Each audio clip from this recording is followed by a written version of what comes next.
Kalau MBG itu sebetulnya kalau untuk stunting ya, saya kebetulan mendapatkan pelajaran ini dari Profesor Damayanti, dosen saya dulu ketika saya semester 2 ya. Jadi sebetulnya memang saat yang paling tepat itu seperti yang kita semua sudah tahu, sudah diungkapkan berkali-kali oleh para pakar, 1000 hari pertama. 1000 hari pertama itu kapan? Dari sejak masih dalam kandungan sampai umur 2 tahun.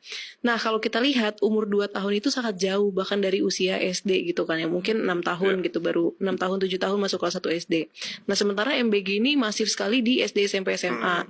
Bahkan sampai SMA yang sudah belasan tahun. Jadi gapnya itu sangat jauh sekali. Itu pertama secara timing ya. Dan yang kedua, kalaupun ada sebuah counter narasi gitu ya, bahwa oh ini anak SMA dan SMP emang nggak boleh dapat perbaikan gizi gini. Nah persoalannya perbaikan gizi itu nggak bisa dengan sekali makan sehari aja gitu. Kalau dia di rumah kelaparan terus di sekolah makan MBG pulang kelaparan lagi, dia bahkan bisa mengalami hal yang lebih parah dari sekedar tidak cukup nutrisi gitu. Orang yang makannya itu tidak teratur tuh bisa mengalami dampak-dampak lanjutan gitu. Itu pertama.